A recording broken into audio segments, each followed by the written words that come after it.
Hey guys, welcome back to the channel. It's Trey, and let's talk about Square Enix, because Square Enix is out of the Western market, sort of.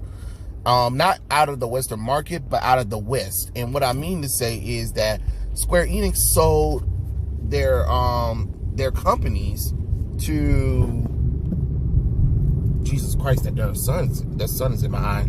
Sorry guys. To the Embracer Group, which is a group that's known for like swallowing up a lot of gaming companies and stuff like that, you know, consolidation, that kind of stuff. And guess how much they sold it for? They sold all of their Western entertainment stuff for $300 million. That means Tomb Raider, Marvel's Avengers, Deus Ex Machina, Guardians of the Galaxy, all of the games that are made that have Western characters that are made for the West, Western IPs are now sold off. But Jesus Christ, Square Enix, that is such a low price for the studio. But I guess because of all of the failures that done happened with these games that Square Enix done did, which is kind of funny because it's just like, well, you know, I know Square Enix is kind of like in a little bit of debt from, you know, they're making these games for the West. But see, what happened was you have people that work over from Square Enix division in the West, putting Western sensibilities into a lot of these stuff to the point where people don't want it. The Marvel Avengers game, now y'all know damn well that was a fucking mistake. Tomb Raider, the bitch ain't sexy at all. She ain't been sexy since the PlayStation 2 era, you know? It's just kind of weird, to be honest. But anyway, the Embracer Group, a planet-swallowing mass of video game publisher that already includes the likes of Gearbox and TH Nordic, tonight announced the deal to purchase a number of stored studios properties from Square Enix. I mean, $300 million. You can see how much that those studios didn't mean much, or I guess their profits wasn't even good enough that Square Enix was like short $300 million, which they should be worth just a tad bit more than that. You know what I mean? I'm surprised at least like a $2 billion or something like that. They're like, it's not even $900 million. God damn. So, it's an agreement to acquire them until everything is signed off later this year. And the announcement press release says that if the deal is approved, that it will be $300 million. And for $300 million, Embracer will get the hold of the studio's Crystal Dynamics, Montreal, Square Enix Montreal. Oh wow! And it has 11,000 employees worldwide. And the catalog IP owned, worked on, those includes Deus Ex, Tomb Raider, Thief, The Legacy of Kain. So they have a lot of other ones, and they also have interest in Crystal Dynamics is actively working on several AAA projects, including the next mainline Tomb Raider game that will deliver a next generation storytelling experience. I mean, if Lara Croft ain't in her tank top with boobs and booty shorts, I don't know what to tell y'all, because I mean, this new reboot, the Survivor timeline, yeah, it was a disappointment. Marvel's Avengers was a disappointment, even though people said Guardians of the Galaxy was pretty good. A lot of people didn't buy it because Marvel's Avengers was hot shit. Deus Ex been on look like forever hiatus, so I don't know. I really don't know. And you would think with all of those kind of things, you would think with all of these properties that Square Enix had, they would perform well, but they have underperformed in Square Enix eyes. That's what basically, because you know they brought them in 2009, right? And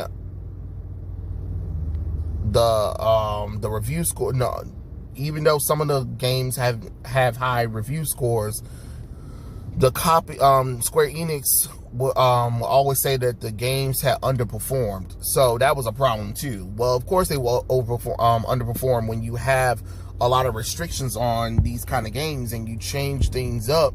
What did you think was gonna happen? You can't expect people to buy games where the characters are completely changed from what somebody originally know them from. You know what I mean? I don't know what made you think that I was gonna keep continuing to play a Tomb Raider game after she still haven't got to that lore yet. Then she gets uglier each damn game. She gets more feminine. You know what I mean? It's weird. It's weird, and it's the same shit. And she's stuck with a fucking bow and arrow instead of her dual pistol guns most of the time. It makes no sense. It really doesn't. I mean, she don't even backflip no more.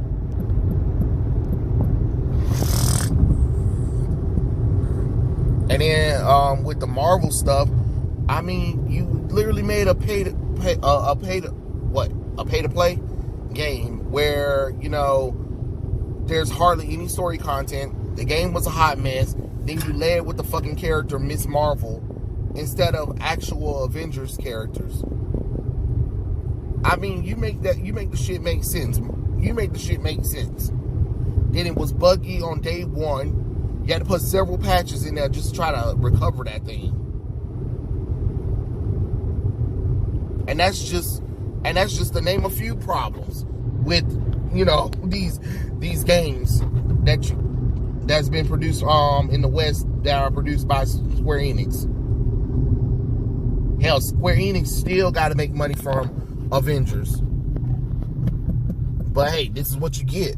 This is what you get. I mean, Embracer said that basically they want to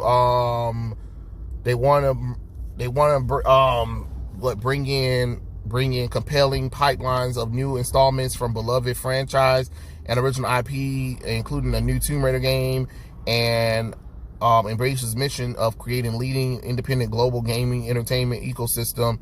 And basically they want to create great AAA games for the market to play, which I don't blame them. But I mean, I guess they might know how to fix it better than people in Square Enix who listen to some weirdos who don't really know these characters.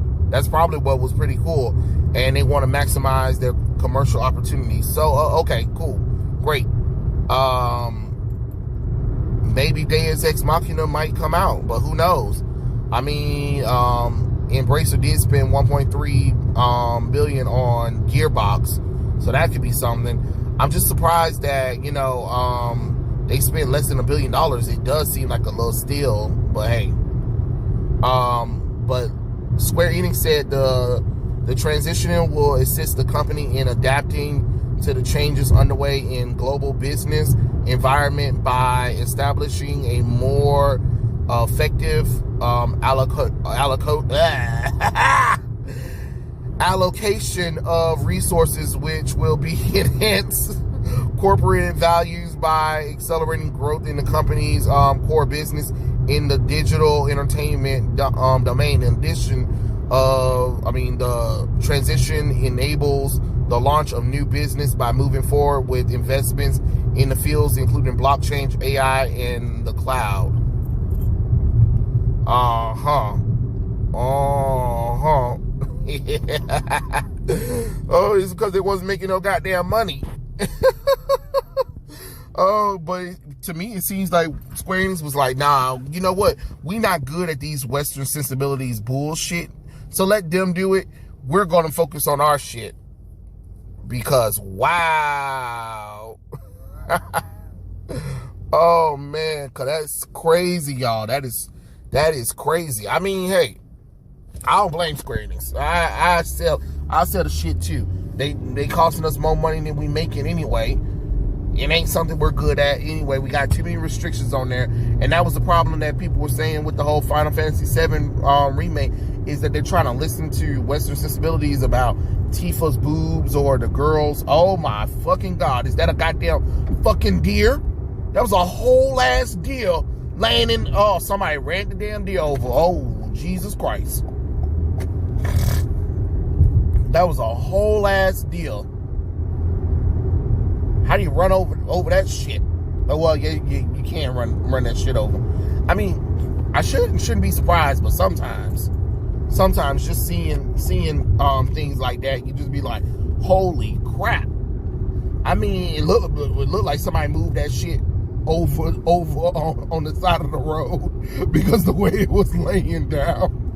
Like, holy crap. But anyway, what was I saying? Oh yeah, because there's been some of their games that have been over here in the west, and then they've been. I heard that some people in the company getting the ideas of listening to these people changing the characters up because, or trying to make Western sensibilities, and the problem is it just doesn't work. It really doesn't. The Western sensibilities does not work for Japan at all. That's the problem right there. We're trying to always make these changes and make these accommodations or whatever, but we shouldn't. We should just embrace what Japan does and call it a day. That's how I feel. That's how I look at it. I mean, that's just my personal opinion when it comes to that kind of stuff. But I guess Square Enix was like taking over these American IPs and then trying to work with them, but still trying to keep their sensibility bullshit up in it. It ain't working because it costing us way more money than we're making. And I mean, and I guess Square Enix was like, we're done with it. I'm washing my hands from it. He'll take this bullshit. Because that's exactly what they did. And I don't blame them. But hopefully, we can get some good games, maybe, hopefully. Because that's the problem, is that we don't have any good games at all. I mean, these games could have been good, but they put too many restrictions on them, and then the games were just half-assed, and they changed the formula up to the point where it was just so boring. But hopefully, Embracer will be able to change it around. We'll see. But yeah, guys, those are my thoughts. How are you guys excited? Maybe we might get a good, proper Tomb Raider. Maybe they might be able to retool the Marvel game, Deus Ex Machina, and any other games that Crystal Dynamics and the other studios have. I would like to hear from you guys. Let me know in the comment section below, and I'll catch you guys later. Peace out.